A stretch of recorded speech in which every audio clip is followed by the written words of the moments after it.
La noche que di a luz a mis mellizos, escuché por casualidad a mi marido ofrecerle al médico 50.000 euros para que muriera de una infección posparto. Mi suegra dijo que los 100 millones de euros de mi herencia acabarían de todos modos en manos de la familia. En mitad de la noche, escapé del hospital por un pasadizo abandonado. Después de un movimiento clave, la vida de la familia de mi marido se convirtió en una absoluta tragedia. Cuando desperté, me encontraba en la fría mesa de operaciones de un gran hospital de Madrid. El cuerpo me dolía como si me hubiera atropellado un camión. Cada articulación, cada fibra muscular, dolía tanto que un simple suspiro parecía que iba a quebrarme en 1000 pedazos. En medio de esa agonía física, oí a lo lejos el llanto débil de unos recién nacidos, mezclado con el sonido de pasos y el pitido rítmico de las máquinas. Una enfermera me dijo que había tenido un niño y una niña. En ese momento, debería haber estado rebosante de alegría por esas dos pequeñas vidas. Pero en mi interior solo sentía frío, un frío que me subía por la espina dorsal hasta helarme el cerebro. Me llamo Elara, soy hija única. Mi abuelo fue el fundador de un gran grupo empresarial. Antes de morir, estableció un fideicomiso en su testamento, dejándome todo su patrimonio, valorado en unos 100 millones de euros. Pero las condiciones eran muy estrictas. No podría tomar posesión oficial de la herencia hasta cumplir los 25 años. Y si tenía hijos durante ese tiempo, solo podría administrar los bienes mientras estuviera viva. Si moría antes de que mis hijos alcanzaran la mayoría de edad, la persona con la tutela legal y la administración temporal de todo el patrimonio sería mi marido. Esa cláusula me la había explicado Héctor, el abogado personal de mi abuelo. Pero en aquel momento, sonreí, convencida de que había encontrado a un hombre decente, que nadie sería capaz de matar a su esposa por dinero, y menos aún al padre de sus propios hijos. Me casé con Damián, un joven empresario hecho a sí mismo. Cuando empezamos a salir, todo el mundo decía que tenía buen ojo, que había encontrado amor y fortuna. Damián era caballeroso, hablaba con suavidad y siempre se mostraba respetuoso con mi abuelo y mi familia. Mi suegra, Genoveva, era igual. Siempre que me veía sonreía. Una hija embarazada lo pasa mal. Tú come, descansa, que de todo se encarga mamá. A veces, incluso preparaba personalmente caldo de pollo casero y me lo llevaba a casa de mis padres, dándomelo de comer mientras me colmaba de halagos. Solo te tengo a ti como nuera, Elara. Te quiero como a una hija. Me lo creí. Me lo creí hasta el punto de ignorar todas las advertencias de Héctor sobre la prudencia que debía tener en un matrimonio ligado a una fortuna tan grande. Esta noche, después de la cesárea de los mellizos, una enfermera me sacó del quirófano. Las luces blancas del techo se alejaban parpadeando tras de mí. Oí vagamente a las enfermeras hablar entre ellas. Llevada la paciente a ese pasillo del fondo primero, el jefe de servicio vendrá a verla en un rato. La camilla traqueteaba al pasar por los desniveles del suelo. El aire frío del climatizador soplaba sobre mí y el olor a antiséptico y a humedad se mezclaba, recordándome al viejo hospital donde mi madre recibió tratamiento años atrás. Cuando la camilla se detuvo, sentí que echaban el freno y una puerta se cerraba. Ya no había el bullicio del quirófano. Aquí solo había una luz amarilla y tenue de unos tubos fluorescentes viejos, que iluminaba un suelo de baldosas antiguas con manchas de agua. Estaba tan cansada que los ojos se me cerraban. Solo quería dormir profundamente. En mi cabeza aún pensaba ingenuamente que Damián y mi suegra, preocupados por el ruido, le habían pedido al médico que me trasladara a un lugar tranquilo para descansar. Pero justo cuando mis párpados estaban a punto de cerrarse, resonaron unos pasos y una voz masculina familiar, intencionadamente baja. Doctor Montenegro, aquí tiene 50.000 euros. Dinero en efectivo, limpio. El resto del trabajo se lo dejo a usted. Me sobresalté. Era la voz de Damián, mi marido. Después de tantos años juntos, era imposible que me equivocara. Otra voz, algo ronca y pausada, respondió. Era el jefe de ginecología, el mismo que acababa de realizarme la cesárea. Señor Damián, esto que me pide es muy arriesgado. Que una paciente desarrolle una sepsis posparto puede considerarse una complicación, pero usted quiere que resulte en una muerte por esas complicaciones, de forma limpia y sin que nadie sospeche. Le digo la verdad, no es ninguna broma. Sentí que las palmas de mis manos se cubrían de un sudor frío. ¿De quién estaban hablando? Intenté tragar saliva, pero tenía la garganta seca como el esparto. Hasta el simple acto de tragar me dolía. Damián lo interrumpió, su voz desprovista de toda ternura, dejando solo un tono frío y calculador. No se preocupe, doctor. La herencia de la familia de mi mujer no es poca cosa. Si todo sale según lo planeado, esos 100 millones de euros acabarán tarde o temprano en mis manos y en las de mi madre. Esto es solo un adelanto. Cuando todo termine, le daré varios millones más como agradecimiento. Mi corazón pareció detenerse. 100 millones de euros, mi mujer, cuando todo termine. Estaban hablando de mí. Sentí como si me hubieran sumergido en un tanque de agua helada hasta quedarme paralizada. La voz del doctor Montenegro se hizo más grave. Pero la ley es clara. Solo cuando su mujer fallezca, usted se convertirá en el tutor legal de los dos niños y en el administrador temporal de los bienes, ¿correcto? Si ella sobrevive, o si más adelante hay una investigación, usted y yo estaremos acabados. De nuevo la voz de Damián, esta vez con un matiz de irritación. El abuelo de mi mujer está muerto, y en su familia ya no queda nadie con poder. Su abogado personal solo sabe de papeles, y los papeles ya dicen lo que dicen. Mi mujer acaba de dar a luz, está débil como un flan. Si contrae una infección y unos días después muere de un shock séptico, ¿quién va a investigar? En este hospital, si usted, doctor Montenegro, dice algo, ¿quién se atrevería a contradecirle? Y si tiene miedo, bajó la voz. Siempre podemos decir que usted no pudo salvarla a tiempo. Yo, como familiar, incluso le daría las gracias. Entonces, oí claramente a mi suegra. Genoveva soltó una risita, su voz cargada de una codicia que nunca antes había percibido. Damián tiene razón, doctor. Cuando termine esto, seremos benefactores mutuos. 100 millones en el fideicomiso. Además de varios pisos en el centro y unos cuantos terrenos, todo llegará a nuestras manos. ¿Cuánto quiere llevarse? Mi hijo y yo no escatimaremos. Si el Ara muere, lloraremos un tiempo y se acabó. Pero si ese dinero cae en sus manos durante mucho tiempo, seré yo la que no duerma por las noches. Las mujeres, cuando se enamoran, se vuelven tontas. Cualquier día le hace caso a su abogado y cambia el testamento, recortando la parte de su marido, y toda la vida de mi hijo habrá sido en vano. Al oír eso, mi mente explotó. Resulta que los abrazos, los caldos de pollo, las palabras de te quiero como a una hija, no eran más que una obra de teatro antes de la caída del telón. Resulta que, desde el principio, nunca fui familia. Solo era el puente para que la fortuna de mi familia pasara a la suya. Intenté mover los dedos, pero mis extremidades estaban flácidas. La incisión de la cesárea me dolía a oleadas. Lágrimas calientes rodaron por mis sienes y empaparon la fría sábana. Quería gritar, levantarme de un salto y señalarles a la cara, insultarlos, pero de mi garganta no salía ni un sonido. «No llores, Elara, no te mueras», me dije a mí misma. «Si muero, mis dos hijos quedarán en manos de esta gente. Les enseñarán que su madre era débil, una loca que abandonó a sus hijos. Todo el sudor y las lágrimas de mi abuelo, de mi madre, caerán en manos de quienes quieren matarme esta noche. No podía permitir que eso sucediera». Los pasos se alejaron lentamente. Probablemente habían vuelto al ascensor. El pasillo volvió a quedar en silencio. Solo se oía el silbido suave del viento colándose por una rendija. En ese silencio, recordé de repente algo que me había dicho una enfermera esa misma tarde.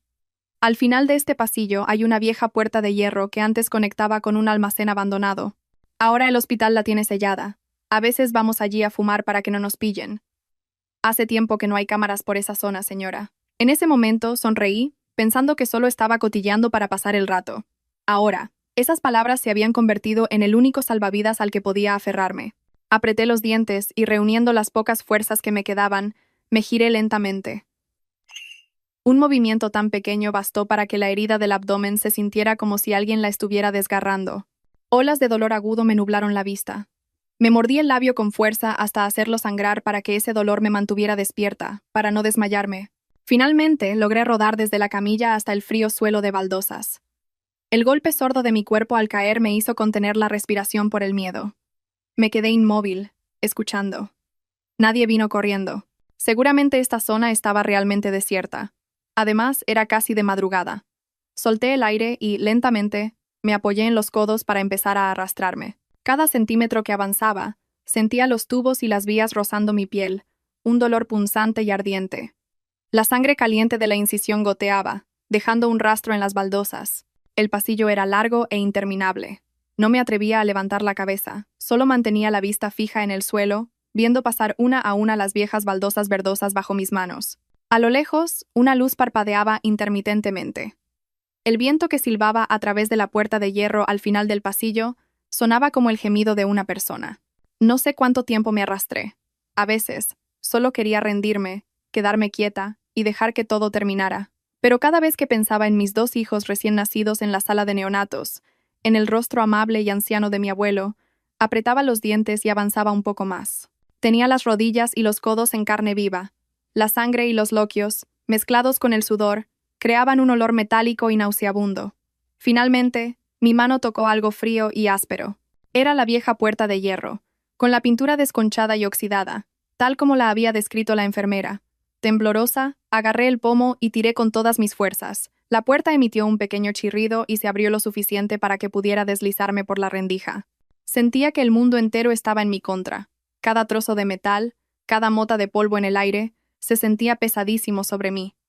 Pero de alguna manera, logré pasar al otro lado. Al otro lado, la oscuridad era total. Un olor a humedad, a óxido y a basura vieja me golpeó directamente en la nariz. Me di la vuelta y entorné la puerta, sin atreverme a cerrarla de golpe por si hacía ruido. En esa penumbra apoyé la espalda en la pared fría, jadeando como si acabara de escalar una montaña. La incisión me dolía tanto que pensé que iba a partirme en dos, pero seguía viva. Levanté la vista. Muy a lo lejos, al final del túnel, había una diminuta franja de luz. Probablemente era el patio trasero del hospital, donde estaban los contenedores de basura, donde los guardias salían a fumar. Esa luz, en ese momento, era para mí como el frágil hilo que sostenía una vida a punto de romperse. «No puedo morir aquí», susurré con voz ronca. «Damián, Genoveva, queréis que muera para robar todo lo que pertenece a mi abuelo y a mis hijos. A partir de ahora, cada aliento que tome será para ajustar cuentas con vosotros». Volví a apoyar las manos en el suelo de cemento irregular y, centímetro a centímetro, me arrastré hacia esa franja de luz. Cada vez que la herida se abría un poco más, me repetía a mí misma, por mis dos hijos, por mi abuelo, por la justicia. La noche de Madrid era gélida ahí fuera, pero en mi pecho había prendido una llama. Esa fue la noche en que morí una vez, y también la noche en que nació otra yo. Una mujer que ya no creería en las promesas de ningún hombre, que solo confiaría en sí misma. No recuerdo cuánto tiempo me arrastré por ese túnel oscuro. Solo sé que cada pequeño avance me dejaba sin aliento, con los pulmones oprimidos y la incisión abdominal punzando a oleadas. La sangre y los fluidos empapaban la bata de hospital, pegándose fríamente a mi piel y provocándome escalofríos constantes. A veces, la vista se me nublaba, y los oídos me zumbaban. Con solo soltar las manos, me habría desmayado. Pero cada vez que la idea de rendirme asomaba, el llanto débil de mis dos hijos en la sala de neonatos resonaba en mis oídos. Entonces, apretaba los dientes y seguía arrastrándome, poco a poco. La luz al final del túnel se hizo más clara. El olor a basura, a humo de tabaco y al viento nocturno se mezclaba en un aroma frío y metálico. Vi la puerta de chapa oxidada que daba al patio trasero del hospital. Cuando mi mano tocó el metal helado, las lágrimas brotaron solas. Estaba a solo unos pasos. Podía salir de ese lugar donde acababan de planear mi asesinato con la misma calma con la que se habla de negocios. Justo cuando iba a empujar la puerta, oí pasos y voces no muy lejos. Una voz masculina y ronca. «Demos una última ronda y a casa, hombre. Hace un frío que pela esta noche». El corazón me dio un vuelco. Me pegué al suelo de cemento, conteniendo la respiración. El haz de una linterna recorrió la pared y pasó justo por donde estaba escondida, a menos de 1 metro. Sentí que el corazón se me iba a salir del pecho. Si en ese momento hubiera movido un solo dedo, me habrían descubierto. Cuando los pasos se alejaron, por fin me atreví a soltar el aire. Todo mi cuerpo temblaba, de frío y de miedo. Esperé un poco más, asegurándome de que no había nadie cerca, y entonces, con todas mis fuerzas, abrí la puerta. La chapa emitió un pequeño quejido. Una ráfaga de viento nocturno me golpeó en la cara, pero en ese momento me pareció extrañamente agradable. Había salido. Estaba fuera. Me arrastré hasta el patio y me derrumbé sobre el cemento frío. El cielo de Madrid esa noche era gris y opaco, sin estrellas ni luna, pero para mí era más brillante que cualquier luz del hospital. Yacía allí, jadeando, con el pecho subiendo y bajando violentamente. La cabeza me daba vueltas. Todo a mi alrededor se tambaleaba como si fuera a derrumbarse. Pero no podía desmayarme. Si me desmayaba allí, moriría de verdad. La primera persona en la que pensé fue Héctor, el abogado de mi abuelo. Durante todos estos años, él había estado discretamente a mi lado, recordándome cada palabra del testamento, cada cláusula del fideicomiso. En su momento, pensé que era demasiado cauteloso, incluso paranoico. Ahora, solo podía pensar en lo estúpida e ingenua que había sido. Temblando, saqué el móvil del bolsillo de la bata. La pantalla estaba rota por una esquina y la batería apenas llegaba al 20%. Me temblaban tanto las manos que fallé varias veces al marcar su número. El tono de llamada, en medio del silencio de la noche, pareció eterno. Estaba a punto de echarme a llorar, pensando que no contestaría, cuando una voz adormilada sonó al otro lado. «Diga, tío Héctor, soy yo, Elara». Rompí a llorar, incapaz de contenerme más. La voz de Héctor se despertó al instante. «Elara, ¿qué pasa? ¿Dónde estás a estas horas?» «Damián, él y su madre han sobornado a un médico. Quieren matarme con una infección», dije entre jadeos. «Acabo de escapar del hospital. Estoy en el patio trasero». Hubo un silencio de unos segundos al otro lado, y luego la voz de Héctor se volvió grave y firme. «Escúchame con atención, Elara. Bajo ningún concepto vuelvas a entrar. ¿Cerca de qué puerta estás?» «Cerca de la puerta de servicio oeste, donde están los grandes contenedores de basura». «Bien. Ve pegada a la pared hasta esa puerta. Mi gente llegará a recogerte en 15 minutos. Aguanta un poco. Y que no te vea nadie». Al colgar, me sentía casi sin fuerzas. Cada paso hacía que la incisión se tensara, un dolor tan agudo que me mareaba. Tuve que apoyarme en la pared, avanzando a pasitos. El viento nocturno atravesaba la fina bata, y los dientes me castañeteaban por los escalofríos. Mientras caminaba, no dejaba de mirar hacia atrás, imaginando la escena en que Damián y Genoveva descubrieran mi desaparición, el hospital entero revolucionado buscándome. Pensaba en la mirada gélida de Damián hablando con el doctor Montenegro, en la risa codiciosa de Genoveva en el pasillo, y mi corazón se helaba aún más. Cuando estaba a punto de agotarme, con las piernas temblando sin poder sostenerme, vi a lo lejos las luces de un coche. Un monovolumen negro se detuvo cerca de la puerta de servicio. Un hombre de mediana edad se bajó, con una gorra calada, y tras mirar a su alrededor, llamó en voz baja. «¿Señorita Elara?» Asentí débilmente e inmediatamente me desplomé. El hombre corrió a sostenerme y me llevó en brazos hasta el asiento trasero del coche. Solo cuando la puerta se cerró me atreví a soltar un largo suspiro. Las lágrimas seguían brotando, incontrolables. Estaba viva, al menos, por el momento. El coche se perdió en la noche. Me acurruqué en el asiento trasero, temblando de frío y de dolor. Entre sueños oí al hombre llamar a Héctor. «La tengo. Está muy débil. La llevo a un lugar seguro ahora mismo». No sé cuándo me quedé dormida. Cuando volví a abrir los ojos, estaba en una cama limpia, bajo la luz cálida de una lámpara. El olor a antiséptico era muy leve, no tan pesado como en el hospital. A mi lado, en una silla, estaba Héctor, con el rostro lleno de preocupación. «Elara, ¿ya te has despertado?» Se levantó de un salto al verme abrir los ojos. Quise hablar, pero tenía la garganta seca y solo pude emitir un susurro. Me acercó rápidamente una pajita para que bebiera agua. El líquido tibio me reconfortó y me ayudó a despejarme un poco. «Este es un apartamento seguro mío. Mi médico de confianza ya ha tratado tu herida. Tienes que quedarte quieta. No te muevas mucho», dijo Héctor con voz grave pero firme. Las lágrimas volvieron a brotar. Mis hijos. ¿Dónde están, tío?», pregunté, presa del pánico. Héctor me miró con una expresión de pesadumbre. «Los niños siguen en la sala de neonatos. He puesto a gente vigilando. Damián y su madre están montando un escándalo porque no te encuentran, pero todavía no han podido acercarse a los bebés».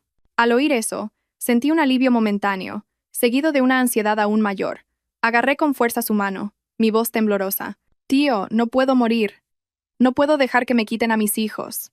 Héctor me apretó la mano suavemente. «Tranquila. Mientras yo viva, no dejaré que se salgan con la suya. Pero tienes que prepararte. Desde el momento en que escapaste del hospital, has entrado oficialmente en una guerra. Si se atrevieron a intentar matarte, no se rendirán fácilmente». Miré al techo.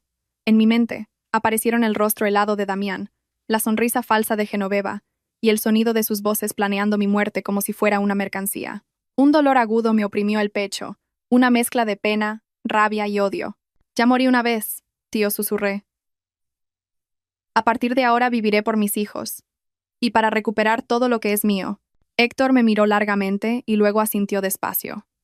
Afuera, el cielo empezaba a clarear. Sabía que el camino que tenía por delante estaría lleno de tormentas, pero desde el momento en que crucé aquella puerta de chapa oxidada, ya no había vuelta atrás. Permanecí inmóvil en la cama durante 3 días. 3 días que me parecieron un año entero. Cada vez que me movía, la incisión me dolía como si alguien me estuviera cortando la piel con un cuchillo. El médico de confianza de Héctor, un hombre mayor y de pocas palabras, venía a revisarme 2 veces al día. Me cambiaba el vendaje, me ponía inyecciones y me recordaba constantemente que debía mantener la calma. Pero, ¿Cómo iba a estar tranquila cuando mis 2 hijos recién nacidos corrían el riesgo de caer en manos de quienes querían matar a su madre? No tenía permitido salir del apartamento. Todas las ventanas estaban cerradas, las cortinas corridas. La gente de Héctor vigilaba la puerta día y noche. Me quitaron mi teléfono y me dieron otro sin contactos, solo con el número de Héctor. Dijo que tenía que desaparecer del mundo por un tiempo, para que Damián y Genoveva creyeran que había muerto, o que el hospital me retenía por complicaciones graves. Al cuarto día, Héctor me mostró lo que estaba pasando fuera. Damián había denunciado mi desaparición a la policía. En las redes sociales, nuestras fotos de boda se compartían masivamente junto a mensajes lacrimógenos. Mi mujer desapareció misteriosamente justo después de la cesárea. Mi familia y yo estamos desesperados. Por favor, si alguien tiene información, que nos avise. Debajo, miles de comentarios de compasión, deseándome que estuviera bien y que apareciera pronto. Leer aquello me provocó una mezcla de risa amarga y náuseas. El hombre que la noche anterior negociaba fríamente mi muerte, a la mañana siguiente, interpretaba el papel de marido desconsolado ante miles de personas. Genoveva, por su parte, iba al hospital todos los días. Lloraba a gritos frente a la sala de neonatos, contando que su nuera había desaparecido tras dar a luz, que no sabía si estaba viva o muerta. Suplicaba al hospital que le permitieran cuidar de sus 2 nietos, porque los pobres no tenían a su madre para atenderlos. Yo sabía perfectamente lo que le preocupaba. No le importaba si yo estaba viva o muerta. Solo le preocupaba que, si yo seguía viva, ella no tendría ningún derecho sobre los niños, y por tanto, ningún derecho a tocar mi herencia de 100 millones de euros. Están preparando la solicitud de tutela temporal, me dijo Héctor, con voz grave. Si no te encuentran en un plazo de 7 días, según la solicitud que han presentado, Damián será nombrado tutor legal de los 2 niños. En ese caso, aunque tú reaparecieras, el proceso legal sería muy complicado. Me quedé helada. 7 días. Ya llevaba 4 escondida, lo que significaba que solo quedaban 3. Tío. Le agarré la mano con fuerza. Mi mano delgada temblaba. No puedo permitir que eso suceda. Si Damián consigue la tutela, no sé de lo que sería capaz. Lo sé, Héctor me miró fijamente. Por eso te dije que desde el momento en que saliste del hospital, entraste en un campo de batalla. Pero tienes que recordar una cosa. No podemos actuar por impulsos. Debemos dar cada paso con firmeza, dentro de la ley. Un solo error. Y no solo perderás a tus hijos, sino también tu derecho a vivir. Cerré los ojos. La imagen de Damián en el pasillo del hospital, su voz gélida al entregarle el dinero al doctor Montenegro, se proyectó nítidamente en mi mente. Lo odiaba. Lo odiaba tanto que solo quería salir corriendo, enfrentarme a él y arrancarle esa máscara de hipocresía. Pero entendía que no podía hacerlo. Tenía que vivir, ser inteligente, ser paciente. Al 5.º día, Héctor envió a alguien en secreto al hospital para contactar con una joven enfermera que estaba de guardia la noche que di a luz. Era la misma chica que, sin querer, me había hablado de la puerta de hierro que daba al almacén abandonado. Recordaba que, antes de que me llevaran a ese pasillo apartado, me había mirado largamente con una expresión de compasión. Quizás, ya en ese momento, había intuido que algo no iba bien. Esa noche, mientras estaba medio dormida por los analgésicos, Héctor entró en la habitación. Su rostro estaba tenso, pero en sus ojos brillaba un destello de esperanza. «La hemos encontrado», dijo en voz baja. «La enfermera se llama Clara. Ha aceptado testificar, pero con la condición de que garanticemos la seguridad de su familia». El corazón me latió con fuerza. «¿Ella oyó algo?» «Sí», asintió Héctor. No escuchó la conversación completa, pero lo suficiente para testificar que esa noche hubo una conversación extraña entre Damián, Genoveva y el doctor Montenegro en ese pasillo. Vio claramente cómo Damián le entregaba dinero. Una oleada de calor me subió por el pecho. Estaba feliz y asustada a la vez. Feliz porque por fin alguien más sabía la verdad. Asustada porque entendía que, a partir de ese momento, no solo yo, sino también quienes me apoyaban, estarían en peligro. ¿Y el doctor Montenegro?, pregunté con voz ronca. Se niega a todo, respondió Héctor. Niega haber recibido nada, pero se le nota nervioso. Lleva varios días pidiendo permisos, evitando las guardias importantes. Probablemente empieza a tener miedo. Miré la pared blanca que tenía enfrente, sintiendo un cansancio extremo. Resulta que mi vida pendía de testimonios y pruebas tan frágiles como un hilo. Con que una sola persona se echara atrás, todo podría derrumbarse. El 6.º día, Héctor no dejó que viera a nadie. Incluso el médico habló con él fuera de la habitación. Me quedé sola, mirando al techo, contando las horas que pasaban. Quedaban menos de 24 horas para que Damián obtuviera la tutela temporal de mis hijos. Me lo imaginé entrando en la sala de neonatos, cogiendo a los bebés en brazos con su rostro impasible y frío. Sentí que el corazón se me oprimía hasta dejarme sin aire. Al anochecer, Héctor entró en la habitación, su rostro más tenso que nunca. Elara, hay malas noticias. Mi corazón se hundió. ¿Qué ha pasado?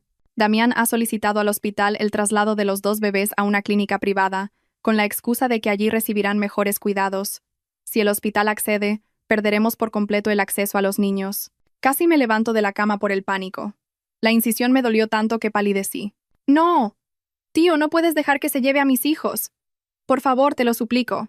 Héctor me sujetó firmemente por los hombros, su voz inusualmente seria. Cálmate. No puedes alterarte ahora. De momento, la solicitud de tutela temporal de Damián no ha sido aprobada por el juez. Legalmente, los niños siguen siendo tuyos. El hospital no puede entregarlos a otra persona sin una orden judicial.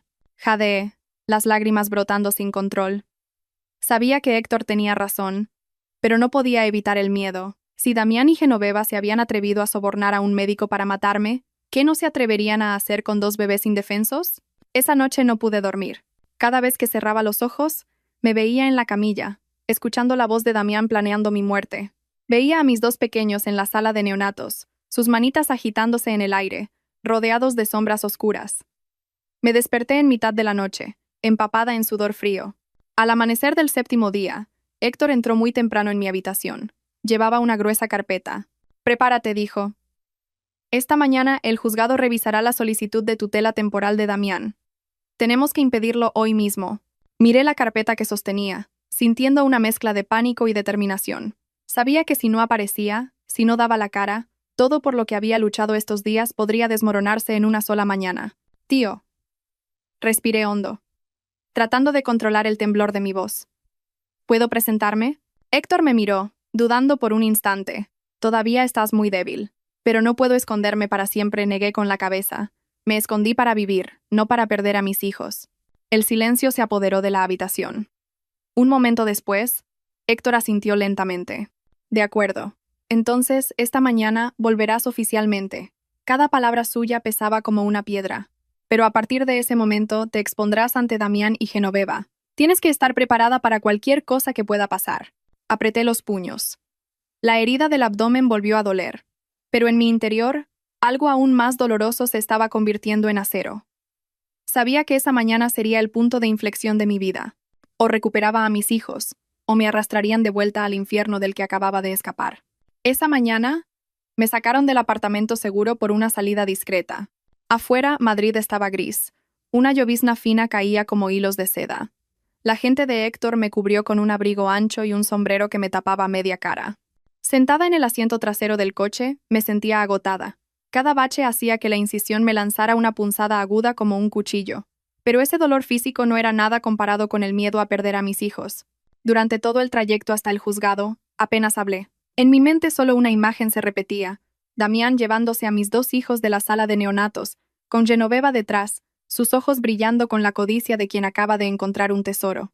Me mordí el labio y me aferré a la mano de Héctor. Su mano, cálida y firme, era mi último anclaje en medio de la tormenta que se cernía sobre mi vida. Cuando el coche se detuvo frente al juzgado, vi a un grupo de periodistas ya congregados. Levantaban sus cámaras y micrófonos hacia la entrada, cuchicheando. La noticia de la desaparición de la esposa del empresario Damián llevaba días circulando. Respiré hondo.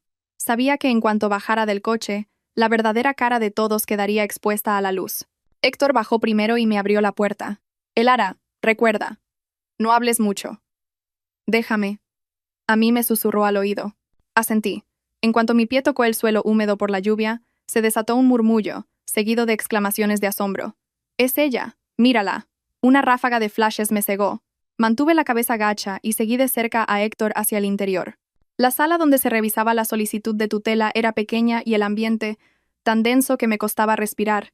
Damián ya estaba allí, vestido con un impecable traje negro, el rostro demacrado como si no hubiera dormido en días. La viva imagen de un marido desconsolado. A su lado, Genoveva, con los ojos enrojecidos, no paraba de murmurar algo parecido a una plegaria. Frente a ellos, el expediente de tutela listo. En el instante en que Damián me vio entrar, se quedó petrificado. Su expresión afligida se tornó pálida. Sus pupilas se contrajeron y un pánico que no pudo ocultar brilló en sus ojos. Genoveva, a su lado, dio un respingo, con la boca abierta. Tardó unos segundos en articular una frase temblorosa.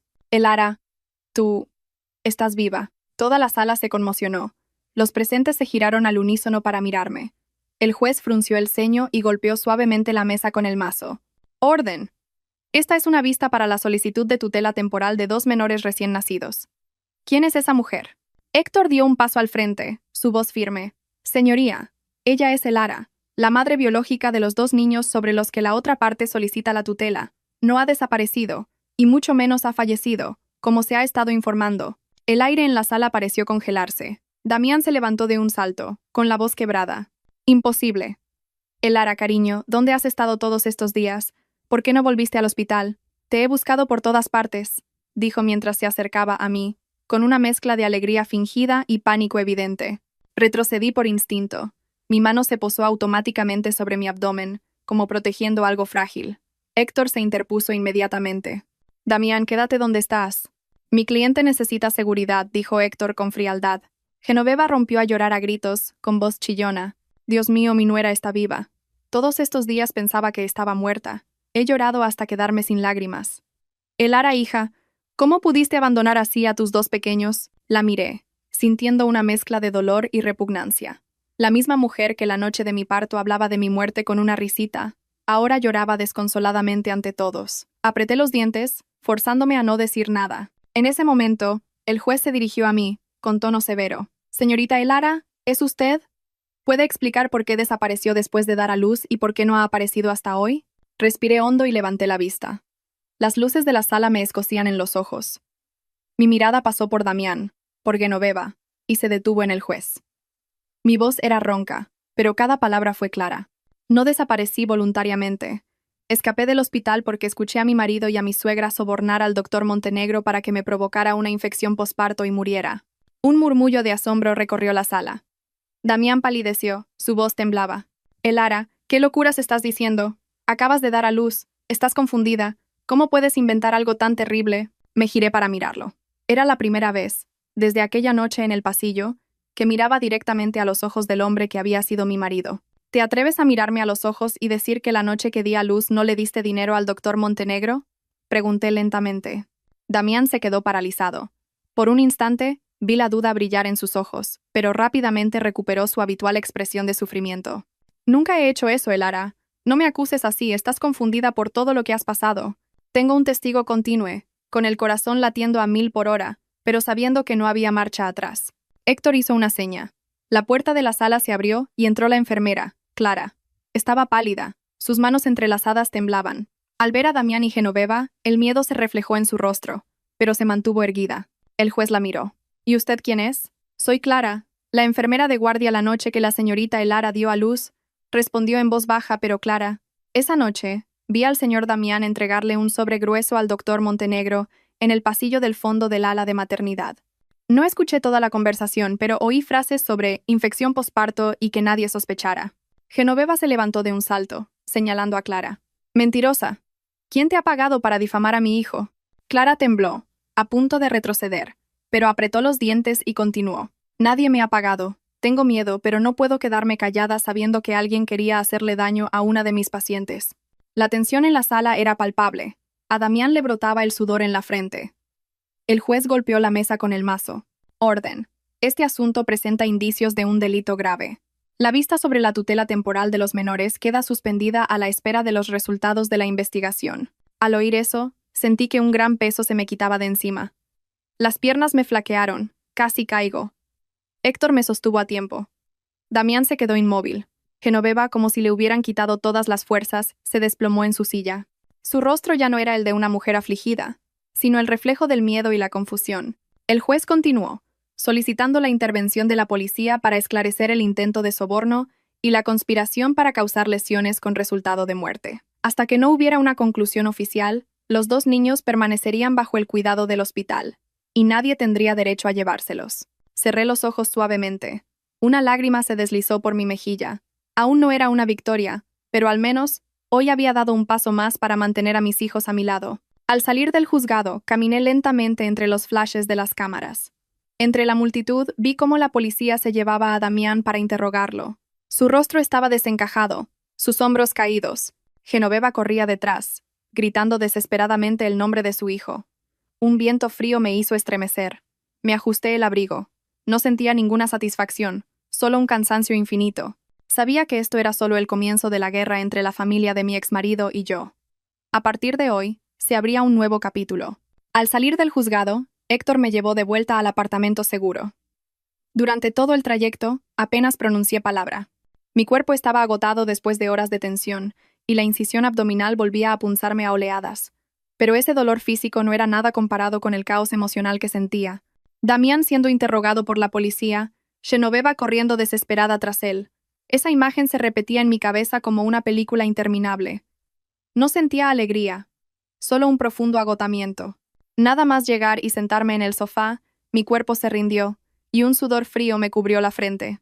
El médico de Héctor vino inmediatamente a revisarme. Negó con la cabeza y dijo: necesita reposo absoluto.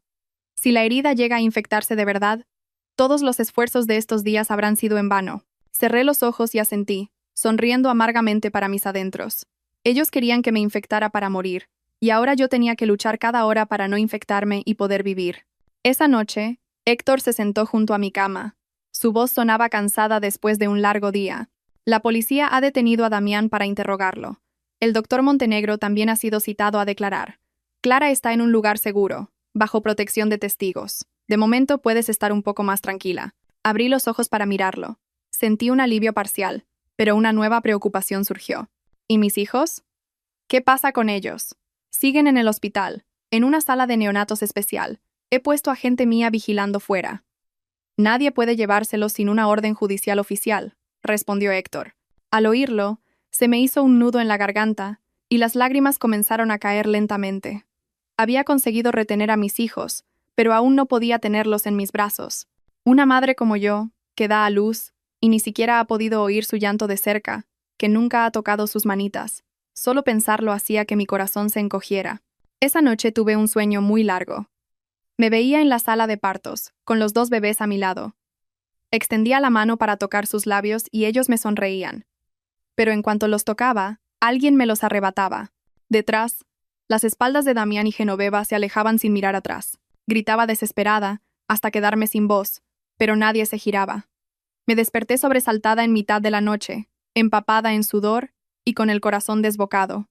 Al día siguiente, cuando apenas había amanecido, Héctor ya estaba allí. Su rostro denotaba cierta tensión.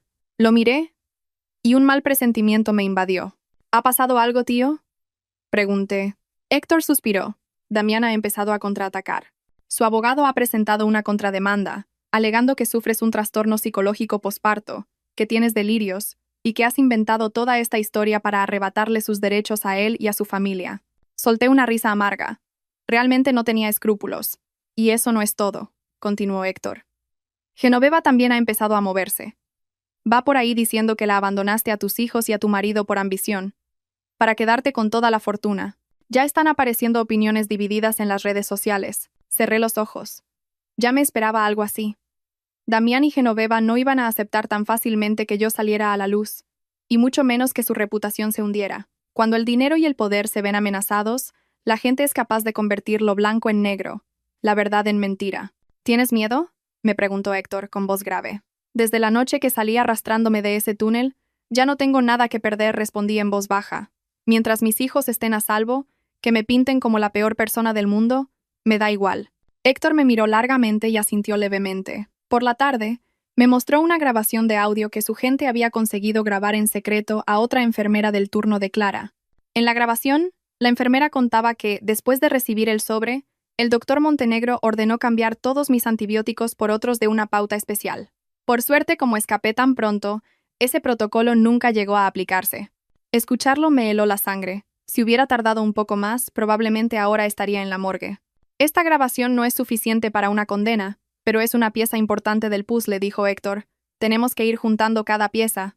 Asentí, sintiéndome aún más decidida. Entendí que esta guerra no era solo por recuperar a mis hijos, sino por recuperar mi vida, mi honor y la justicia para mí misma. Los 2 días siguientes transcurrieron en una tensa calma. Luchaba por recuperarme físicamente mientras me preparaba mentalmente para los contraataques de Damián. Héctor me mantenía al día de cada novedad. A veces, las noticias me dejaban al borde del colapso, pero me obligaba a mantenerme lúcida. No podía derrumbarme ahora. Al tercer día después de la vista, Héctor entró en la habitación con una expresión diferente. Lo miré, y mi corazón comenzó a latir más rápido. La policía ha obtenido los resultados preliminares de las cámaras de seguridad del pasillo del fondo, dijo lentamente. Han extraído imágenes de Damián y el doctor Montenegro hablando juntos, en el mismo tramo horario que testificó Clara. El corazón se me encogió. ¿Y el sobre?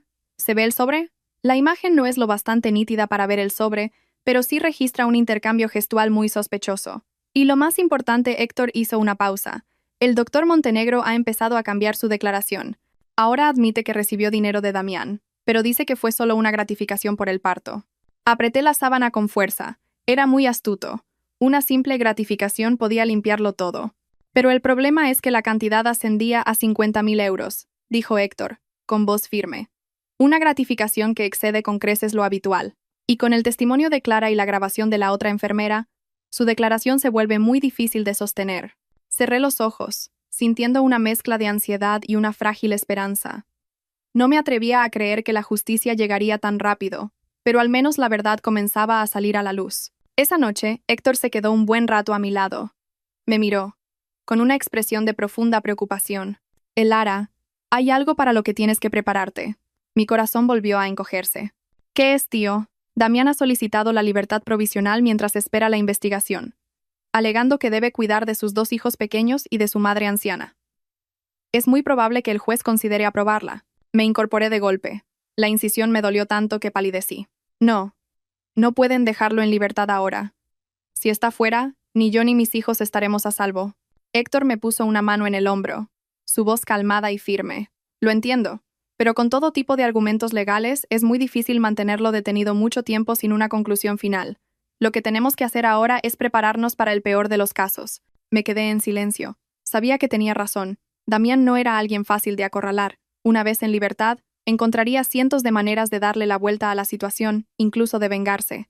En la oscuridad de la habitación, miré fijamente al techo, imaginando escenarios aterradores. Pero junto al miedo, una nueva determinación se formaba lentamente. Ya no era la Elara débil que solo creía ciegamente en el amor. Si Damián salía en libertad, yo tampoco me quedaría aquí esperando. Me giré lentamente hacia Héctor. Mi voz era calmada pero firme. Tío, si lo sueltan yo también empezaré a actuar. Me miró, con una expresión de sorpresa. ¿Qué piensas hacer? Apreté los puños, las uñas clavándose en mi piel. No voy a limitarme a defenderme. Voy a recuperar todo lo que él me ha robado, una cosa tras otra. Afuera, la lluvia comenzó a caer con fuerza sobre Madrid. Las gotas golpeaban el cristal como un tambor incesante. Sabía que, a partir de ese momento, la guerra ya no estaría completamente en manos de otros. La noticia de que Damián había sido puesto en libertad provisional me llegó una mañana de lluvia torrencial. Héctor no me lo dijo de inmediato. Caminó por la habitación un buen rato antes de detenerse junto a mi cama. Su voz era grave. Aunque no había hablado, ya me imaginaba el desenlace. La intuición de alguien que acaba de escapar de la muerte me decía que el enemigo no sería arrinconado tan fácilmente. Han puesto a Damián en libertad, ¿verdad, tío? Pregunté yo primero, con una calma sorprendente. Héctor suspiró. Sí, la decisión ha salido esta mañana. Su abogado ha alegado todo tipo de razones, desde su madre anciana y sus hijos pequeños hasta la falta de una conclusión final en la investigación. De momento, puede volver a casa, pero seguirá bajo vigilancia. Cerré los ojos. Inmediatamente, recordé el rostro de Damián cuando la policía se lo llevaba del juzgado. Una mezcla de pánico y resentimiento. Sabía que en cuanto pusiera un pie fuera de la comisaría, lo primero en lo que pensaría no sería en su inocencia, sino en cómo contraatacar. ¿Y qué hay de Genoveva?, pregunté. Sigue en casa, pero estos últimos días no ha parado de reunirse con gente. Está buscando la manera de sacar a su hijo de esta. Las cosas se van a complicar, Elara. Abrí los ojos para mirarlo. Fuera, la lluvia seguía cayendo, las gotas resbalaban por el cristal como lágrimas invisibles. Yo no lloraba. Mis lágrimas se habían secado la noche que me arrastré por aquel túnel oscuro. No te preocupes, tío, estoy preparada, dije en voz baja. Ya no le tengo miedo. Héctor me miró largamente, con una mezcla de preocupación y compasión en sus ojos. Solo me preocupa que todavía estés muy débil. La herida no ha sanado del todo, y acabas de pasar por un trauma enorme. Precisamente porque sigo viva, tengo que ser fuerte, lo interrumpí. Si soy débil, volverán a devorarme. Esa misma tarde, Héctor comenzó a mostrarme el plan que él y su equipo habían estado preparando en secreto. Ya no me mantenían encerrada en la habitación. Me trasladaron al salón del apartamento, donde había una gran mesa llena de papeles, ordenadores y expedientes. Tenemos 2 líneas de acción paralelas, dijo Héctor, abriendo una carpeta. La primera es seguir presionando para acelerar la investigación penal contra el doctor Montenegro. La segunda es atacar el punto más débil de Damián, sus finanzas. Levanté la vista. Durante años, Damián ha cultivado la imagen de un empresario hecho a sí mismo, con negocios transparentes, pero en realidad muchos de sus fondos provienen de tu familia, a través de empresas pantalla y movimientos indirectos. Si demostramos que esos activos se formaron con dinero de origen dudoso o con indicios de apropiación indebida, aunque no lo condenen penalmente de inmediato, la presión económica será suficiente para desestabilizarlo. Sentí una punzada en el pecho. Recordé los contratos que, en su día, firmé con total confianza para ayudar a Damián. Recordé las veces que me dijo con dulzura que solo necesitaba que yo figurara como titular, que él se encargaría de todo. Nunca pensé que mi propia firma se convertiría en un cuchillo que podría volverse contra mí. Firmé muchos de esos papeles, dije en voz baja. Algunos ni siquiera los entendía. Lo sé, asintió Héctor. Por eso, lo primero que tienes que hacer ahora es recordar con todo detalle cada cantidad, cada firma, cada palabra que Damián te dijo en ese momento. Un solo error, y su abogado contraatacará de inmediato. Esa noche me senté durante horas frente a una montaña de expedientes. Me dolía la cabeza como si me la estuvieran martilleando. Los números y los sellos se repetían hasta marearme. A veces tenía que parar, poner una mano sobre mi abdomen y recuperar el aliento. Cada vez que mi memoria volvía a aquellos años en los que confiaba ciegamente en Damián, sentía un dolor agudo, como si alguien me estrujara el corazón. Cerca de la medianoche, cuando estaba casi agotada, Héctor me trajo un vaso de leche caliente. Descansa un poco, no te fuerces tanto. Negué con la cabeza. No me atrevo a descansar. En cuanto cierro los ojos, pienso en mis 2 hijos. Al mencionar a los niños, se me hizo un nudo en la garganta. Llevaba casi 10 días sin verlos. Cada vez que le pedía a Héctor que me dejara ir al hospital, él negaba.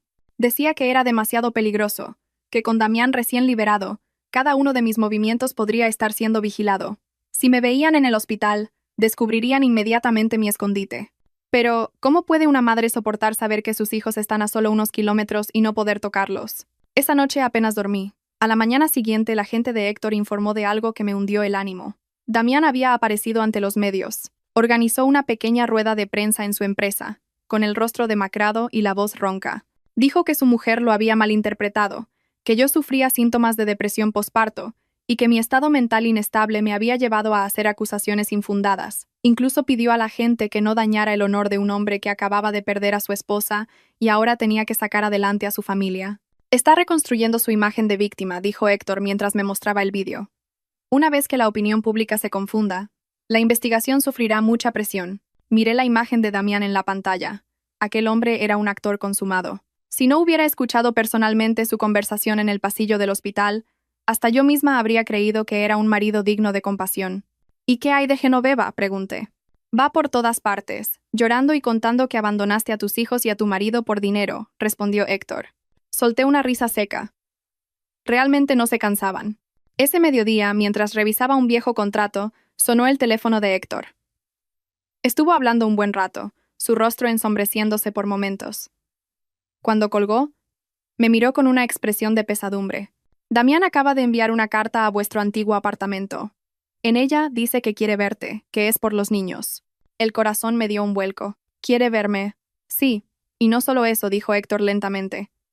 Amenaza con que si no apareces, utilizará todos los medios legales para quitarte por completo la patria potestad. Un escalofrío me recorrió la espalda. Sabía que este era el verdadero ataque de Damián. Ya no me atacaba a mí, sino a mi punto más débil. Mis 2 hijos. Apreté los puños. El miedo duró apenas un instante, rápidamente reemplazado por algo mucho más fuerte: la indignación. Un hombre que se atreve a contratar a alguien para matar a su esposa, ahora se atreve a usar a sus propios hijos recién nacidos como rehenes. Levanté la vista hacia Héctor, mi voz sorprendentemente tranquila. Voy a verlo. Héctor se quedó perplejo. ¿Qué dices? Voy a verlo una vez. Pero a mi manera, dije lentamente. No puedo seguir escondiéndome. Si él me ha puesto un cuchillo en el cuello usando a mis hijos, yo le obligaré a bajarlo. Es muy peligroso, negó Héctor. Damián ya no es el hombre que conocías. Precisamente por eso tengo que enfrentarme a él, lo miré. Mi determinación inquebrantable.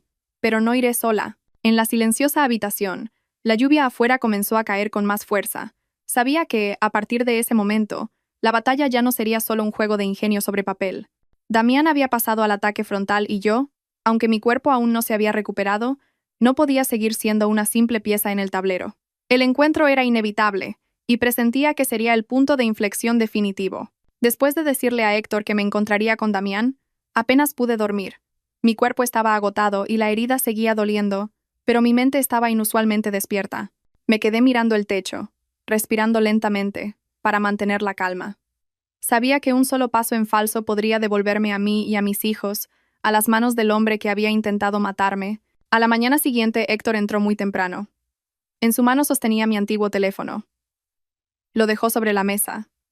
Me miró largamente y dijo: Damián te ha estado enviando mensajes toda la noche. El contenido es siempre el mismo. Necesito verte por los niños. Miré el teléfono, sintiendo un frío glacial. Aquel hombre sabía perfectamente que no podía ignorar una mención a mis hijos. Usaba lo más sagrado de mi vida para forzarme a salir. ¿Sigues decidida?, preguntó Héctor. No he cambiado de opinión, respondí. Pero no me reuniré con él como él quiere. Héctor asintió. Él también entendía que este era un movimiento inevitable. Ese mediodía Damián envió otro mensaje. Esta vez su tono ya no era suave. Si no apareces, presentaré una solicitud de urgencia para trasladar a los niños a una clínica privada. Entonces no volverás a verlos nunca más. Al leerlo, me temblaron las manos de rabia. Tal como sospechaba, en cuanto se quitó la máscara de víctima ante los medios, reveló su verdadera naturaleza. A Damián no le importaban los niños, solo le importaba el control. Bien, dije en voz baja. Iré a verlo. Héctor guardó silencio un momento. Solo te reunirás con él en un lugar público, con mi gente vigilando desde fuera. Absolutamente prohibido estar a solas con él en un espacio cerrado. Asentí. Lo entendía. La cita se fijó para la tarde siguiente en una gran cafetería en el centro de la ciudad, un lugar siempre lleno de gente. Damián eligió ese sitio para crear una sensación de seguridad, pero yo sabía que detrás de esa seguridad habría todo tipo de miradas vigilantes. El día de la cita, la gente de Héctor me llevó media hora antes.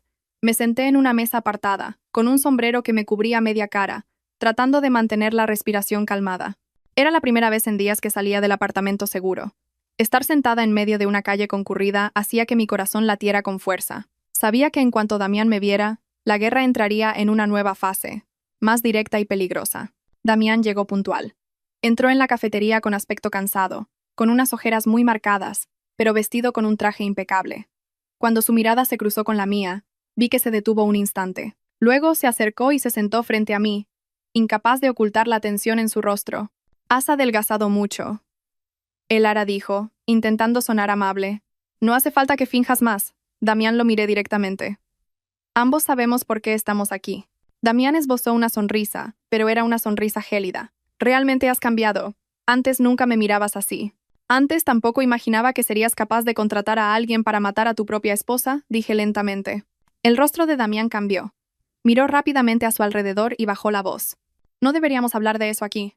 Yo tampoco quiero hablar de eso, respondí. Solo quiero que entiendas una cosa. No toques a mis hijos. Damián soltó una risita. También son mis hijos, Elara, no lo olvides. Solo merecería ser su padre si no los usaras como rehenes, lo miré. Cada palabra clavándose profundamente. Fracasaste en tu intento de matarme. Ahora quieres usar la ley para arrebatarme a mis hijos. ¿No te das asco a ti mismo? Damián apretó la taza de café en su mano. Todo lo que hago es por esta familia. ¿Crees que no me duele que las cosas hayan llegado a este punto? ¿Familia? Casi me eché a reír. ¿Llamas por la familia a sobornar a un médico para matar a tu esposa? Damián guardó silencio. Un momento después, levantó la vista, su mirada ya sin disimulos. Elara, no quiero enfrentarme a ti, pero no me obligues a tomar el camino más desagradable. ¿Qué quieres decir? Si retiras la denuncia, te disculpas públicamente ante los medios y dices que todo fue producto de una alucinación por depresión posparto, te dejaré ver a los niños, dijo Damián lentamente. Incluso podría dejar que te quedaras con la custodia de uno de ellos. Cada una de sus palabras era como una cuchillada fría en mi corazón. ¿Y qué pasa con mi herencia? Eso siempre estuvo en los planes de mi familia, respondió sin rodeos. Pero si eres razonable, Te daré una parte suficiente para que vivas tranquilamente. No tendrás que volver a preocuparte por nada. Miré largamente al hombre que tenía delante. El hombre al que una vez amé, al que consideré mi apoyo para toda la vida. Ahora, era capaz de repartir mi destino con la misma frialdad con la que se reparte una mercancía. ¿De verdad crees que voy a aceptar? Si no aceptas, no volverás a ver a tus hijos nunca más. La voz de Damián se volvió grave, cargada de una amenaza desnuda. Puse las manos sobre la mesa, sintiendo mi corazón latir con fuerza, pero ya sin descontrol. Ya había tenido suficiente miedo y pánico en los días de huida. Ahora, frente a Damián, me sentía extrañamente lúcida. Te equivocas, Damián, dije lentamente. El que no volverá a ver a sus hijos no seré yo, serás tú. Damián se quedó perplejo. ¿Qué dices? Tú mismo te has metido en este camino, continué. El testigo ha aparecido. La grabación de audio existe. ¿Crees que todavía estás en posición de decidir sobre la vida de dos niños? El rostro de Damián palideció. Vi claramente la duda en sus ojos. No esperaba que yo supiera tanto. No he venido hoy a suplicarte, me levanté y me ajusté el abrigo. Solo he venido a decirte una cosa. No retiraré la denuncia. Llevaré este caso hasta el final, y tarde o temprano, pagarás por lo que has hecho. Damián se levantó de un salto. Elara, no me obligues. Me giré para mirarlo directamente a los ojos. Fuiste tú quien me obligó primero. Salí de la cafetería bajo la atenta mirada de muchos. Fuera, la gente de Héctor me metió rápidamente en el coche. Mientras nos alejábamos, miré hacia atrás por última vez. A través del cristal, vi a Damián todavía de pie en la puerta de la cafetería, su rostro ensombrecido por el atardecer. De vuelta me recliné en el asiento, exhausta. El encuentro no había sido fácil, pero me había ayudado a ver más claramente que nunca la verdadera cara del hombre que fue mi marido. Damián ya no tenía escapatoria, y yo tampoco. El teléfono de Héctor sonó de repente. Tras una breve conversación, se giró hacia mí, con expresión seria. Damián acaba de presentar una nueva solicitud al juzgado. Pide el traspaso urgente de la custodia temporal de los niños, alegando que no estás en condiciones de salud ni mentales para cuidarlos. Cerré los ojos. Un nuevo enfrentamiento había comenzado, más rápido de lo que esperaba. Pero esta vez, ya no estaba sola en la oscuridad. Había salido a la luz, me había enfrentado a él, y sabía que no podía dar marcha atrás. Que la presente, dije en voz baja. A partir de ahora, no me limitaré a defenderme. El coche giró hacia la calle que llevaba al apartamento seguro. Afuera, el cielo se oscurecía. Sabía que el horizonte aún estaba lleno de tormentas, pero también sabía que ya no era la mujer débil que huyó del hospital en aquella noche lluviosa. Tras el encuentro en la cafetería, tuve fiebre durante 2 días seguidos. El médico de Héctor dijo que era una reacción tanto psicológica como física tras un periodo de estrés prolongado. Estuve en un estado febril, a veces temblando de frío, a veces ardiendo como si tuviera fuego por dentro. En mis delirios me veía corriendo por pasillos interminables de hospital, perseguida por los pasos apresurados de Damián y la risa chillona de Genoveva. Mis hijos estaban a lo lejos, y por mucho que estiraba los brazos, no conseguía alcanzarlos. Cada vez que estaba a punto de tocarlos, me los arrebataban cruelmente. Cuando desperté, ya era por la tarde. La luz pálida del sol se colaba por la rendija de las cortinas, dibujando una melancólica franja en el suelo. Héctor estaba sentado junto a la cama, con el rostro cansado pero la mirada alerta. Al verme abrir los ojos, me puso la mano en la frente. «¿Ya no tienes fiebre?» Tranquila, dijo en voz baja. ¿Y los niños? ¿Cómo están?», pregunté con un hilo de voz. La garganta seca. Héctor guardó silencio unos segundos antes de responder lentamente. El juzgado ha recibido la nueva solicitud de urgencia de Damián. La vista para revisarla será en 2 días. Sentí como si me oprimieran el corazón. Recordé la mirada amenazante de Damián en la cafetería. Sus palabras resonaban en mi cabeza como cuchillos fríos. No bromeaba. Realmente quería arrebatarme por completo mi derecho a ser madre. Tendré que volver a presentarme, ¿verdad? No solo eso, dijo Héctor, su voz aún más grave. Esta vez, tendrás que demostrar que estás en plenas facultades, tanto físicas como mentales, para criar a tus hijos. Damián atacará tu punto más débil, el hecho de que acabas de sufrir un trauma y una operación. Cerré los ojos. Sabía que en esta guerra no dudarían en hurgar en mis heridas aún sangrantes para ganar ventaja. Los 2 días siguientes, me exigieron que caminara más. El médico se negó a que permaneciera en cama demasiado tiempo.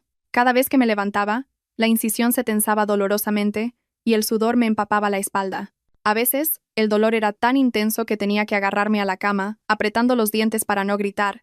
Pero no me permití parar. Tenía que ponerme de pie. Tenía que caminar. Solo así podría sostener a mis hijos. Solo así podría demostrar ante el juez que no era la mujer débil y descontrolada que Damián intentaba pintar. La noche antes de la vista, Héctor trajo un expediente aún más grueso. Contenía mi historial médico completo, desde el embarazo hasta mi huida del hospital, junto con la declaración detallada de Clara, la grabación de la otra enfermera y extractos adicionales de las cámaras de seguridad. Mañana será un día muy duro, dijo, poniendo todo sobre la mesa. Tienes que recordar cada detalle, cada fecha. El abogado de Damián no dejará pasar ni el más mínimo resquicio. Asentí. Ya no sentía el miedo de antes. Lo que sentía era una fría determinación. No podía permitirme caer justo a las puertas de la victoria. A la mañana siguiente, el cielo de Madrid estaba gris y pesado. Me llevaron al juzgado con una seguridad aún más discreta que la vez anterior.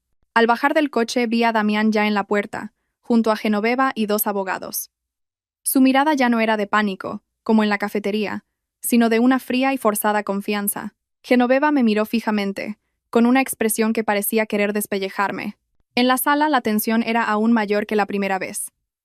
El juez leyó la solicitud de urgencia de Damián. Me acusaba de no tener la capacidad mental ni física para cuidar de recién nacidos, de haber abandonado el hospital por voluntad propia, poniendo en riesgo mi propia salud y, por extensión, abandonando a mis hijos. Cuando el abogado de Damián se levantó, cada una de sus palabras fue como una aguja clavándose en mí. Me describió como una mujer con un grave cuadro de pánico y depresión posparto, inestable y sin la lucidez necesaria para ser madre. Incluso presentaron fotos mías de los días que tuve fiebre, con el rostro pálido y agotado, como prueba. Permanecí en silencio, con las manos sobre las rodillas. No temblaba, pero cada palabra que decían me oprimía el corazón. Cuando le tocó el turno a Héctor, su voz no era alta, pero sí firme y clara. Relató de nuevo todo lo sucedido, desde la noche del parto hasta la primera vista. Presentó las pruebas de que mi vida había estado en peligro en el hospital. Subrayó que mi huida fue un acto de autodefensa ante una amenaza real, no un abandono. Luego, pidió al juez que me permitiera hablar. Al levantarme, sentí un ligero temblor en las piernas, pero avancé. Hice una reverencia al tribunal y levanté la vista. La luz del techo me cegaba un poco, pero miré directamente al frente. No niego que estaba muy débil después del parto, dije. Tampoco oculto que sentí un miedo y un pánico extremos en esos momentos, pero ni por un segundo abandoné a mis hijos. Me giré para mirar a Damián. La razón por la que abandoné el hospital fue porque escuché a mi propio marido contratar a alguien para matarme. Si no hubiera escapado esa noche, ahora mismo estarían debatiendo quién obtendría la custodia de dos huérfanos de madre. Hubo un murmullo en la sala. Genoveva intentó levantarse, pero su abogado la detuvo. Mi única ambición es criar a mis hijos, continué, mi voz más firme. Puede que mi cuerpo esté débil por un tiempo, pero mi amor por ellos nunca lo estará. El tribunal se retiró a deliberar. Me senté, con las palmas de las manos empapadas en sudor. Héctor me puso una mano en el hombro, transmitiéndome calma con un suave apretón. Sabía que él también estaba esperando, no menos tenso que yo. Cuando el tribunal regresó, la sala quedó en un silencio absoluto. El juez leyó la decisión. Se desestimaba la solicitud de urgencia de Damián, manteniendo el cuidado de los niños en el hospital bajo supervisión de las autoridades hasta la conclusión de la investigación. Al mismo tiempo, el tribunal reconocía mi derecho a visitar a mis hijos, con un supervisor presente. En ese instante las piernas me fallaron. Tuve que agarrarme a la silla para no caer. Había conseguido el derecho a ver a mis hijos. Damián se quedó petrificado. Su rostro se ensombreció y sus puños se cerraron con fuerza. A su lado, Genoveva temblaba. Sus labios se movían como si quisiera decir algo, pero no salía ningún sonido. Esa misma tarde, por primera vez en casi medio mes, me llevaron a la sala de neonatos. Cuando la puerta de cristal se abrió, vi dos incubadoras, una al lado de la otra. Dentro, dos pequeñas criaturas, con la piel sonrosada, dormían plácidamente. Se me hizo un nudo en la garganta, y las lágrimas brotaron sin que pudiera detenerlas. Puse mi mano temblorosa sobre el cristal. «Hijos míos, mamá está aquí». Mi corazón latía con fuerza en mis oídos. De repente, sentí que todo el dolor y la humillación que había sufrido valían la pena. Aún no podía abrazarlos, pero verlos sanos y salvos, respirando tranquilamente frente a mí, fue como si mi corazón se recompusiera. Sabía que, en el pasillo, Damián no se había rendido, tampoco Genoveva. Esta guerra no había terminado, pero en ese momento, viendo a mis hijos por primera vez después de la tormenta, comprendí que ya no luchaba solo por odio, luchaba por esas dos vidas que crecían cada día. Me quedé un largo rato frente a las incubadoras. Cuando una enfermera me sugirió amablemente que saliera para que los bebés descansaran, me di la vuelta sintiendo como si algo me retuviera. Cada paso para alejarme de la sala de neonatos pesaba como si caminara sobre plomo. En el pasillo, Héctor me esperaba. Al verme salir con los ojos enrojecidos, no dijo nada, solo me puso una mano en el hombro. En ese momento, las palabras sobraban. De regreso al apartamento, me recliné en el asiento del coche, agotada, pero con un sentimiento nuevo creciendo en mi interior.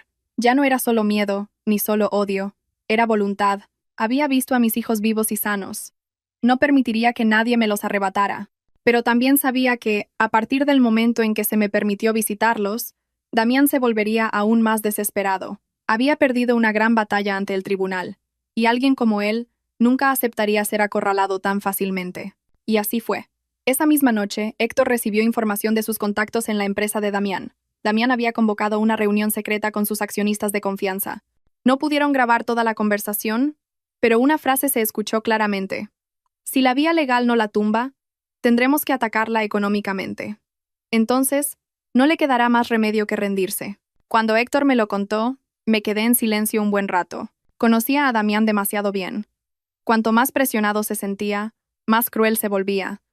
Si la ley no podía doblegarme, usaría el dinero y el poder. Quiere atacar las empresas que están a tu nombre, dijo Héctor, con voz calmada. Esas participaciones que firmaste para ayudarle. Si provoca una crisis financiera, te dejará en una posición muy vulnerable. Apreté las manos, volvieron a mi mente todos los contratos que había firmado durante nuestro matrimonio. Confiaba tanto en él que nunca leía la letra pequeña, siempre pensando que mi marido jamás me haría daño. Ahora entendía que esas firmas eran las cuerdas con las que él me había estado atando poco a poco. Ya hemos revisado todo, continuó Héctor. Hay varios contratos muy desfavorables para ti. Si Damián los activa todos a la vez, tendrás serios problemas. Un escalofrío me recorrió la espalda. No temía perder el dinero. Temía que, una vez ahogada económicamente, perdiera mi capacidad de defensa legal. Y entonces, mi derecho a la custodia de mis hijos volvería a estar amenazado. ¿Hay alguna forma de detenerlo? Pregunté en voz baja. La hay, pero tenemos que ser rápidos, respondió. Tienes que empezar a retirarte de esas posiciones de testaferro. También debemos sacar a la luz tu situación financiera y separarla por completo de la de Damián. Será complicado y enfurecerá a Damián.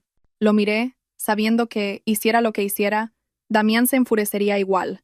La única diferencia era si yo estaba preparada o no.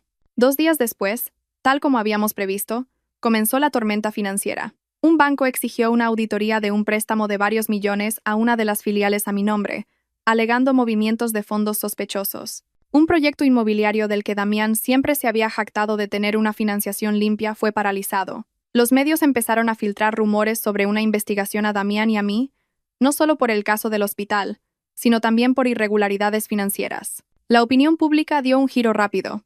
Si antes algunos creían que Damián era la víctima de una esposa mentalmente inestable, ahora, con cifras millonarias, préstamos opacos y proyectos paralizados sobre la mesa, la percepción de su familia empezó a cambiar. Ya no era la mujer que huyó tras el parto, sino una esposa atrapada en un torbellino de poder y dinero. Esa noche, Damián me llamó directamente. Era la primera vez que lo hacía desde mi huida. Ver su nombre en la pantalla hizo que mi corazón diera un vuelco. Miré a Héctor, y él asintió, indicándome que respondiera. Diga, hubo un silencio de unos segundos, y luego la voz de Damián, fría y tensa, sin rastro de la amabilidad fingida de la cafetería. Elara, estás jugando a un juego muy peligroso. Un juego que empezaste tú, respondí con calma. ¿Crees que ya has ganado? Soltó una risa seca. Una mujer recién parida, bajo investigación, enfrentándose a todo el sistema que he construido durante años. ¿No te parece ridículo? ¿Me has llamado solo para decirme eso? Te he llamado para recordarte algo. Su voz se volvió grave. Si sigues por este camino, no solo yo lo perderé todo. Tú también lo harás. Cerré los ojos. Lo único que me importaba ahora eran mis hijos. Perder lo demás ya no me asustaba. No volverás a verlos, dijo Damián, lentamente, cada palabra como un cuchillo. ¿Crees que esas visitas supervisadas son para siempre? Con un solo informe psicológico desfavorable, todo se acabará. Abrí los ojos y miré al vacío. Inténtalo. Al otro lado, Damián guardó silencio. Un momento después, soltó una risa que me puso la piel de gallina. Has cambiado de verdad, Elara. Pero ni cambiando escaparás de mí. Colgué. Me temblaba un poco la mano, pero ya no sentía el pánico de antes. Sabía que, a partir de ese momento, la guerra había entrado en su fase más brutal. Ya no se trataba solo de demandas y juicios. Damián había empezado a atacarme desde todos los frentes. Al día siguiente, volví al hospital a visitar a mis hijos. Al llegar a la sala de neonatos, vi a Genoveva en el pasillo. No se le permitía acercarse, solo podía mirar desde lejos. Cuando nuestras miradas se cruzaron, vi en sus ojos no el pánico de antes, sino un odio frío. No se movió, pero su mirada me siguió por todo el pasillo. Comprendí que, para Genoveva, yo ya no era su nuera, era su enemiga. En la sala me acerqué a las incubadoras. Hoy uno de los bebés se movió, sus pequeños labios se agitaron. Volví a poner la mano sobre el cristal, y las lágrimas cayeron sin poder contenerlas. De repente, me di cuenta de que, en medio de todas las conspiraciones, el poder, el dinero y el odio, estas dos pequeñas vidas crecían cada día, completamente inocentes. Mamá no dejará que nadie os haga daño, susurré, tan bajo que solo yo pude oírme, pero en mi corazón sonó como un juramento. Al salir del hospital, Héctor recibió una llamada urgente. Estuvo escuchando un buen rato, su rostro cada vez más tenso. Cuando colgó, se giró hacia mí. Damián acaba de presentar una solicitud para un examen psiquiátrico obligatorio para ti. Me quedé helada. Era el golpe que me esperaba, pero no pensé que llegaría tan rápido. Si me declaraban parcialmente incapacitada, todo por lo que estaba luchando se vendría abajo. Tienes 3 días para prepararte, dijo Héctor lentamente. Si el resultado es desfavorable, él recuperará inmediatamente la ventaja en el caso de la custodia. Me senté en silencio en el coche. 3 días. En solo 3 días, un informe psiquiátrico podría decidir mi destino y el de mis 2 hijos. Afuera. Madrid seguía con su bullicio habitual. La gente pasaba, reía, vivía su vida. Y yo, en medio de esa ciudad abarrotada, me encontraba en la delgada línea entre ser madre y perderlo todo. Los 3 días de espera para el examen psiquiátrico pasaron con una lentitud agónica. Seguí comiendo, tomando mi medicación y caminando, tal como me indicaba el médico. Pero en mi mente resonaban las palabras de Héctor. Con un solo resultado desfavorable, todo se dará la vuelta. Sabía que Damián no necesitaba que yo estuviera realmente mal. Le bastaba con un informe ambiguo que hiciera dudar al juez de mi capacidad como madre. La noche antes del examen me senté sola en la habitación durante mucho tiempo. Afuera lloviznaba, un frío húmedo y triste. Recordé la imagen de mis hijos en las incubadoras, sus pequeños labios temblando como si buscaran calor. Puse una mano sobre mi abdomen, donde la cicatriz todavía dolía. Esas 2 vidas habían estado dentro de mí. Cada latido de mi corazón había alimentado el suyo. Si a estas alturas permitía que me arrebataran el derecho a ser su madre, nunca me lo perdonaría. Héctor entró tarde en la habitación. Se sentó frente a mí. Su mirada era tranquila, pero la preocupación era evidente en las arrugas de su frente. Mañana te examinarán en el Hospital Psiquiátrico Central. El equipo de Damián ya ha gestionado todos los trámites, dijo. ¿Puedo elegir al médico? No. El comité evaluador lo designa el tribunal. Pero no te preocupes, ya les he enviado tu historial médico completo. Hizo una pausa. Lo más importante es que estés muy tranquila. No dejes que te vean alterada. Asentí. Sé que están esperando a que cometa un error. Héctor me miró fijamente y luego añadió en voz baja. Elara, tengo que ser sincero contigo. Damián ha intentado contactar a un miembro del comité. Mi corazón se hundió. ¿Crees que el resultado puede estar amañado? No puedo asegurarlo, respondió con franqueza. Pero precisamente por eso, mañana tienes que estar extremadamente lúcida. No llores. No te enfades. No muestres ninguna señal de descontrol. Apreté las manos sobre mis rodillas. Lo haré. A la mañana siguiente me llevaron muy temprano al hospital. Damián no apareció, pero Genoveva estaba allí, sentada en el pasillo con una calma escalofriante. Al verme, esbozó una leve sonrisa. Una sonrisa sin compasión. Solo cálculo. Aparté la mirada. Temía que, si la miraba un segundo más, no podría contener mi rabia. La evaluación duró casi 3 horas. Me hicieron preguntas sobre mi estado de salud, mi sueño, mis emociones posparto, el miedo que sentía al escapar del hospital y mi relación con Damián. Algunas preguntas eran normales, pero otras eran trampas evidentes. Cuando escuchó que su marido quería matarla, ¿sintió que tenía alucinaciones? ¿Alguna vez ha pensado que todo el mundo a su alrededor quiere hacerle daño? ¿Pierde a menudo el control de sus emociones? Respiré hondo y respondí lentamente, palabra por palabra. No evité la verdad, pero tampoco dejé que mis emociones me dominaran. Sentí miedo porque me enfrentaba a un peligro real, no porque alucinara con algo inexistente. Cuando escapé del hospital, no perdí el control. Tomé la única decisión posible para salvar mi vida. Después del parto, he estado cansada, dolorida y asustada, pero siempre he sido plenamente consciente de lo que hacía y por qué lo hacía. A veces, veía a uno de los médicos mirar de reojo a su colega, con una expresión indescifrable. Sabía que cada una de mis respuestas estaba siendo analizada con la misma frialdad que un contrato. Cuando la sesión terminó, salí al pasillo sintiéndome completamente agotada. Un cansancio peor que el de la noche de mi huida. Era el agotamiento de usar toda la razón para evitar que el corazón se rompiera. Genoveva seguía allí.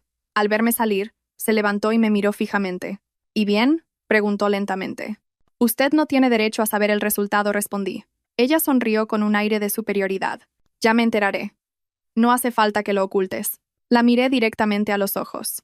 ¿Tanto desea que esté loca? Solo deseo que mis nietos tengan un padre lo suficientemente cuerdo para criarlos, dijo, bajando la voz. Tú llevas mucho tiempo inestable, solo que ahora la gente empieza a darse cuenta. No discutí más. Con alguien como ella, las palabras no tenían valor. Solo el poder y los informes oficiales importaban. Esa tarde me permitieron visitar a mis hijos. Pero esta vez, por primera vez, una enfermera me dejó lavarme las manos, ponerme una bata estéril y sostener a uno de los bebés en brazos, bajo estricta supervisión. En el momento en que lo pusieron en mi regazo, me quedé rígida. Era tan pequeño, tan ligero, su respiración tan débil, que tenía miedo hasta de respirar. Mis manos temblorosas sostuvieron su espalda diminuta. El bebé se movió, rozando mi dedo. Las lágrimas cayeron calientes sobre mis manos. Me acerqué y le susurré. Mamá está aquí. Mamá no se ha ido.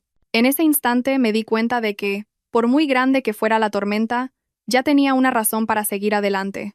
No por odio ni por dinero, sino por esa frágil vida que sostenía en mis brazos. Al salir me encontré con Héctor en el pasillo. Me miró, su expresión mucho más suave que en días anteriores. Pareces más fuerte. Tengo que serlo, respondí. Por mis hijos. Esa noche, sonó el teléfono de Héctor.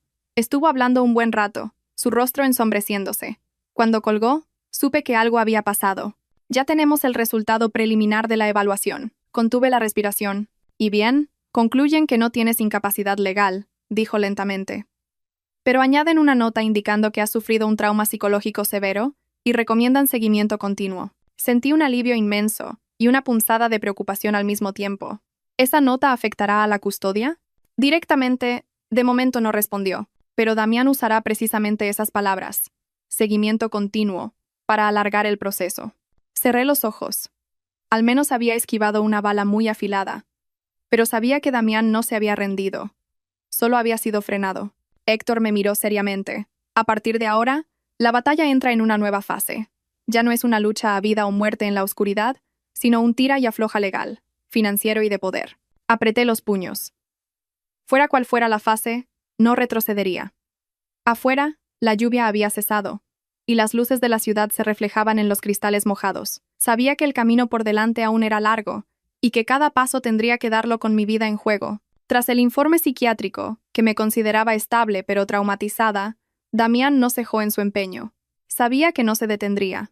Los días siguientes se convirtieron en una guerra de desgaste. Mientras me recuperaba físicamente, Héctor y yo revisábamos cada documento de las empresas a mi nombre. Cada día una mala noticia. 2 proyectos bajo inspección sorpresa.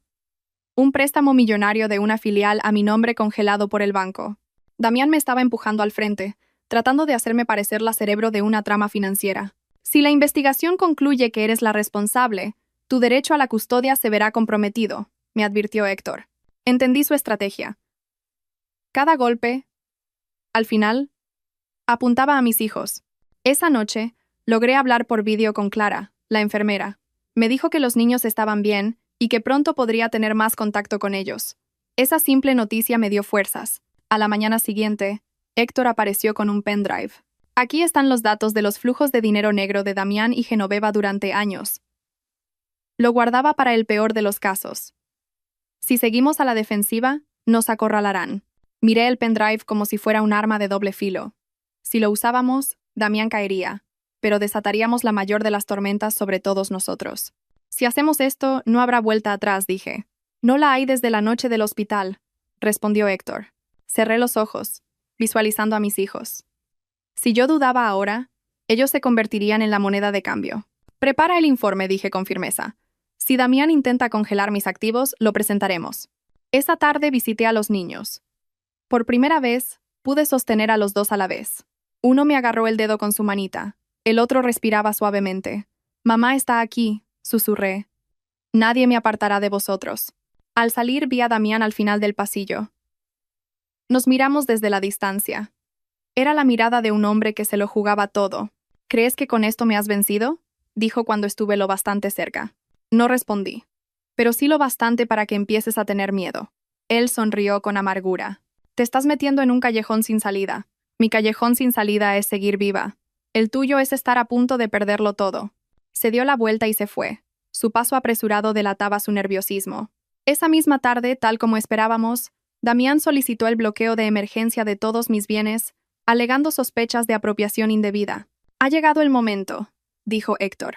Inmediatamente, completamos el informe y entregamos el contenido del pendrive a la unidad de delitos económicos. Esa noche, firmé un último documento, pero esta vez, lo hice con la plena conciencia de una madre que lucha por sus hijos. A la mañana siguiente, la maquinaria se puso en marcha. La unidad de delitos económicos bloqueó 3 cuentas clave a nombre de Genoveva. Damián fue llamado a declarar de urgencia, esta vez como investigado formal. Las noticias sobre una trama de blanqueo de capitales hundieron las acciones de sus empresas. Damián me llamó, su voz rota. «Elara, ¿de verdad me has llevado a esto?» «Solo he sacado la verdad a la luz», respondí, tal como tú me enseñaste que debía hacerse. «¿Sabes dónde está mi madre? ¿Sabes que lo estoy perdiendo todo?» «Lo sé perfectamente. Igual que yo supe lo que se sentía al esperar la muerte en una mesa de operaciones. Te di una oportunidad, pero elegiste el dinero. Ahora pagas por tu elección». Colgué. Esa noche, recibimos la noticia oficial. Genoveva estaba detenida por complicidad en blanqueo de capitales. Damián, bajo arresto domiciliario. La guerra había llegado a su punto álgido. Visité a los niños, que dormían ajenos a todo. «Ya casi termina», les susurré. «Vosotros solo creced felices, que mamá se encarga del resto». Sabía que el juicio final estaba cerca, y allí todos los pecados saldrían a la luz. Tras la detención de Genoveva y el arresto domiciliario de Damián, todo se aceleró. Lo que antes se ocultaba con dinero y poder, ahora se desmoronaba a la vista de todos. Aún no podía cantar victoria, pero sentía que el final estaba cerca.